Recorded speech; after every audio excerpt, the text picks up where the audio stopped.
1999年的杭州发生了一起性质十分恶劣的凶杀案，被害者不仅被残忍谋害，还在死后受到了侵犯，他的遗体更是被凶手分解成数块，而遗体其中一块还被凶手拿走吃了。等警方调查出凶手的身份并打算实施抓捕之际，凶手早已逃之夭夭，并且他还每隔半年就从全国各地给警方寄挑衅信，信中详细写了他在各地作案时的具体过程。当警方将他抓捕归案时，他不慌不忙，脸上甚至还带着变态的微笑说：“我就是喜欢这种破坏美丽东西的快感，比如杀害女人，那种感觉让我回味至今。”奇嘛，我说扔了是不是好吃的？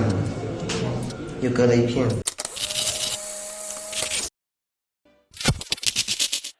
1999年2月22日农历正月初7，当人们还沉浸在新年的热闹氛围中时，杭州市西湖区莱茵达大厦的保安已经开始上班了。这天上班的是保安小张，他的工作很简单，就是看看大厦里还有没有人，以及照明、消防等设施是否完好。起初一切都很正常，但当小张在大厦某层巡逻时，却闻到了一股奇怪的腐臭味。顺着这股气味往前，他来到了女厕所。进入女厕所之后，小张发现气味的来源正是厕所洗手池下方一个白色编织袋，这个袋子里面似乎装了很多东西，上面还泛着一些猩红的液体。出于好奇和职责所在，小张打开了袋子，用手电筒照着查看后，小张惊愕地发现里面装的竟然是一颗血淋淋的女人头，还有很多块人体组织。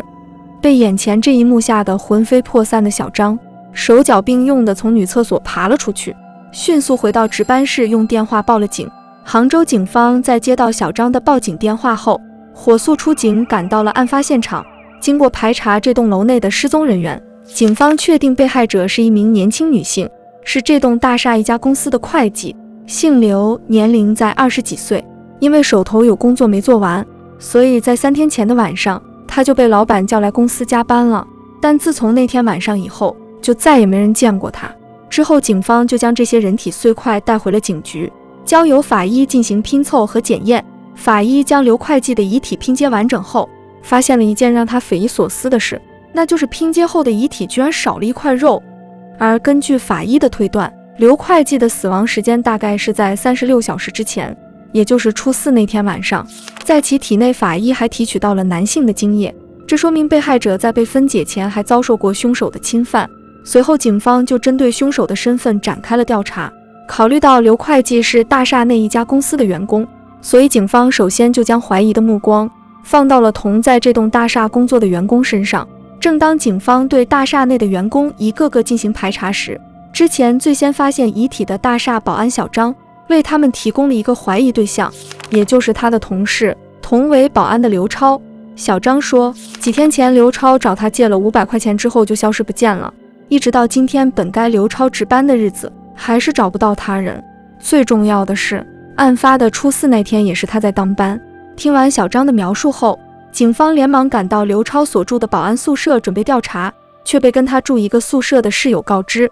刘超在2天前就收拾东西跑路了，自己也不知道他去了哪里。见去刘超宿舍扑了个空，警方就根据刘超身份证上的户籍地去了他的老家，也就是浙江省泰顺县，还见到了刘超的父母。当警方问刘超的父母，刘超最近有没有给他们打过电话或者回过家时，刘超的父母露出了一种很复杂的表情。之后两人又说，自从他们在1995年送刘超去当兵之后，刘超就一直没回过家，也没给他们打过电话。见刘超父母说话时习惯性地发出叹气声，警方细微地察觉到，刘超这个人绝对是一个让他父母很头疼的孩子，而且在他们送刘超去当兵的背后，绝对还有其他隐情。于是为了摸清楚刘超的底细，警方进一步向刘超父母追问起了他的过往。没想到这一问，让警方发现刘超远比他们想象的还要危险。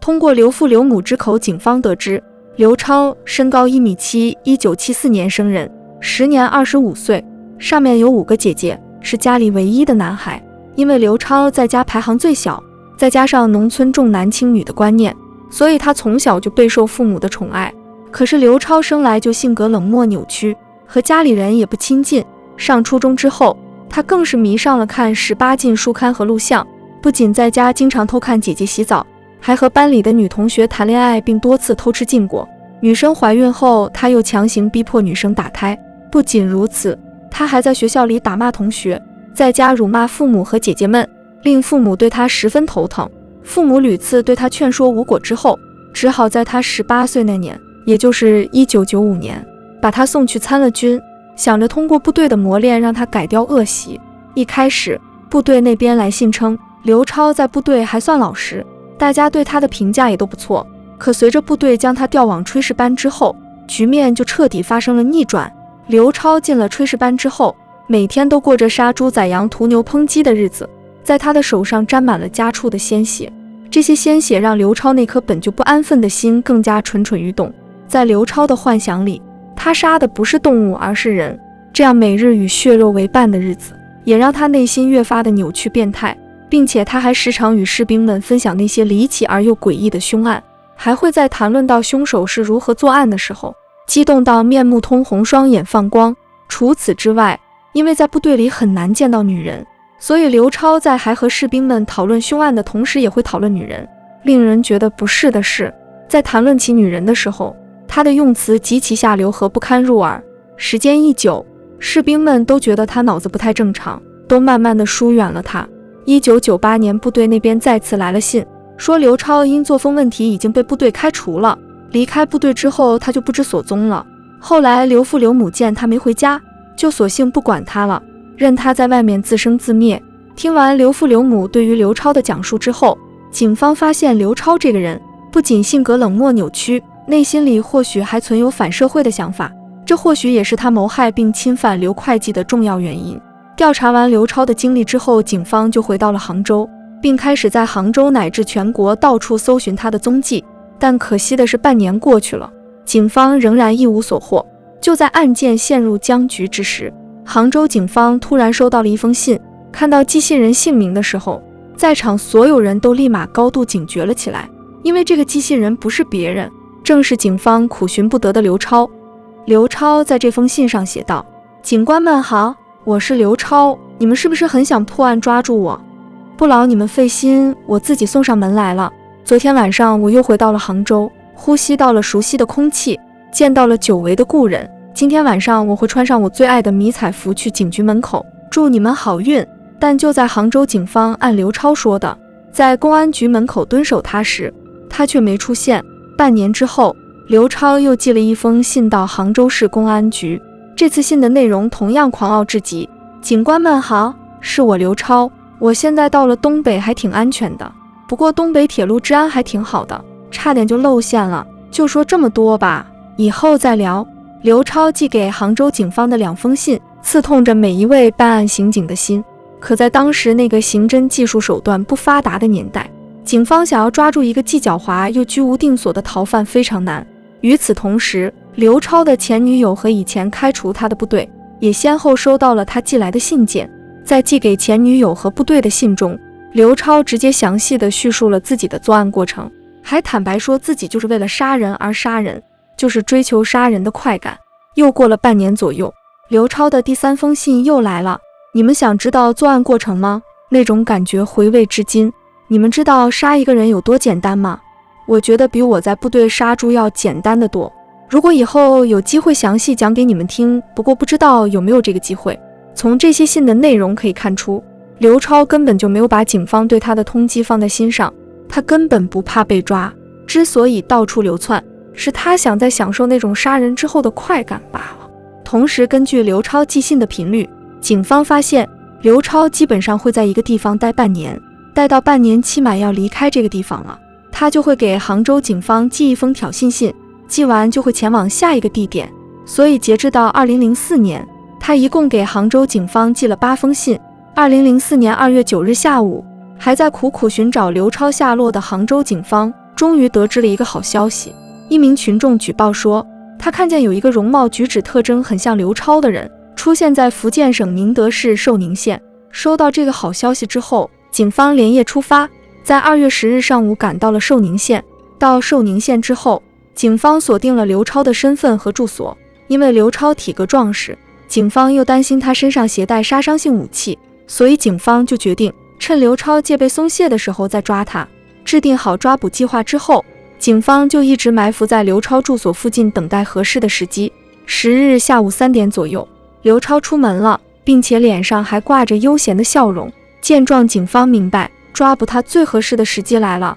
于是4名警察悄悄跟在刘超后面，以迅雷不及掩耳之势飞扑上前，将刘超紧紧按住，直到被后面赶来的警察戴上手铐，刘超才彻底反应过来发生了什么。将刘超身上已经上膛的自制枪支收缴之后，警方马不停蹄地将其带回了杭州开始审讯。面对警方的审问，刘超是毫不慌张，甚至还面带微笑地讲述了他谋害刘会计的全部过程，以及他逃亡这5年的所有经历。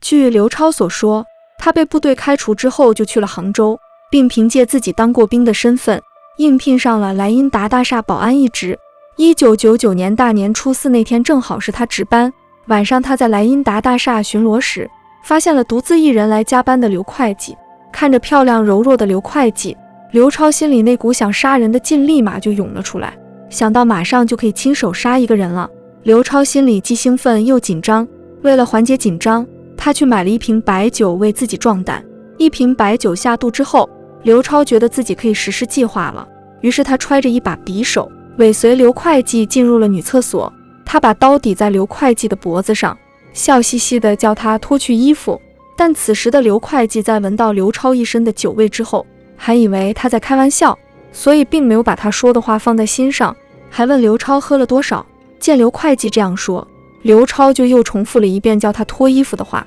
可刘会计此时还是把刘超当成了一个醉鬼对待，并没有按他说的那样配合他。看见刘会计这种态度，刘超顿时就生气了。他觉得刘会计就是看不起他，于是刘超也不跟他废话了，直接用刀一磨杀死了刘会计。之后丧心病狂的他又侵犯了刘会计的遗体。因为是过年期间，大厦里又没有别人，所以作案后刘超又拿出了那把匕首，就地在厕所里将刘会计的遗体分解了。在分解的过程中，他突然心血来潮，想尝一下人肉的味道，所以就随手切掉了一块肉揣在了兜里。这也就是法医在拼凑刘会计遗体时发现少了一块的原因。分解完成后，刘超就把这些人体碎块装进了事先准备好的编织袋，并绑好丢在了女厕所洗手台下面。之后他还跑去了对面工地厨房，想将那块肉煎了吃掉，但正好碰到厨房煤气罐没气，他才就此作罢。好奇嘛，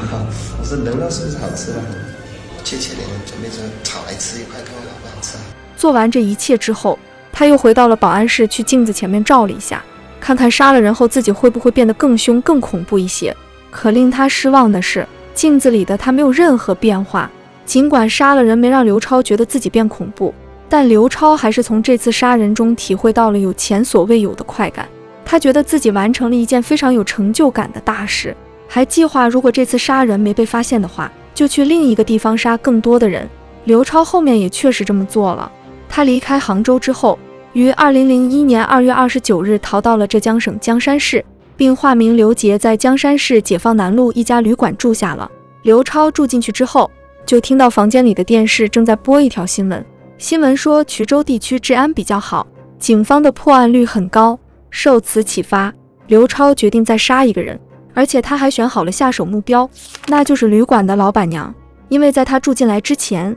老板娘随口骂了他一句傻瓜，没钱还挑剔。也正是这一句话让刘超对他怀恨在心。有了动手目标之后，刘超先去了汽车站买了一张去福州的汽车票，再回来收拾行李准备作案。收拾完行李后，刘超告诉老板娘自己要退房离开。在老板娘办理退房手续时，刘超则趁机用小刀将其谋害。后来刘超拿走了老板娘身上的钱，又按照算好的时间搭乘长途汽车离开了江山市。到了福州之后，他又给杭州警方寄了一封信，讲述了自己杀害江山市旅馆老板娘的事实。这之后，他就去了武汉，用自制的手枪在街头随意向一名路人开枪，使这位路人受了重伤。之后刘超又径直去了东北，想在东北再干一票大的。他原本想先从东北警察那里抢把枪用，但看到那些警察都很高大健壮，他就放弃了这个想法。化名陈永发转身去商场买来了一些信号枪。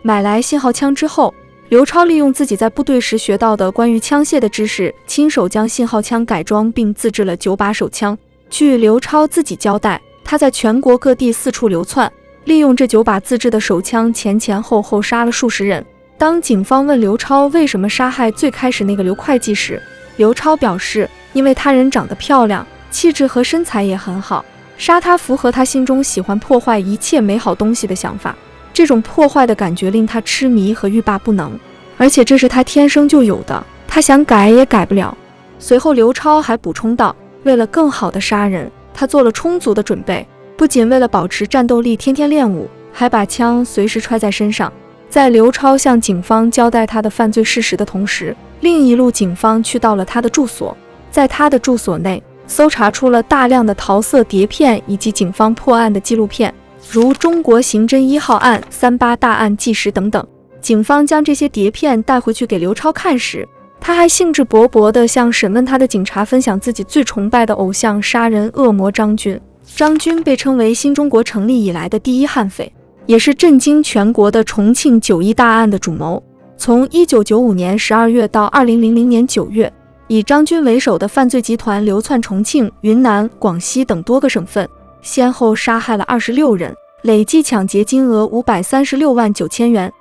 据刘超自己所说，在张军的身上，他不仅学会了超高的反侦查手段，还学会了如何利用假身份证流窜各地作案。刘超的这些操作让警方都为之感叹，为此警方甚至专门请来了公安大学教授，让教授对刘超的心理状况进行了一次测试。测试结果显示，刘超患有反社会人格障碍症，这类人很少会有悔恨和同情的感受，反而更容易产生负面情绪。他们通常有较高的犯罪和欺骗等行为，对社会有着非常大的危害作用。2005年7月28日，经过漫长的审判程序，刘超因为流窜各地犯下抢劫和侵犯案，还杀害了数十人，害得多名无辜路人受伤，最终被执行了死刑。今天的案件分享到这里就结束了，你有什么看法呢？欢迎在评论区和我们互动讨论。如果喜欢咱们的内容，记得点赞订阅频道哦，打开小铃铛，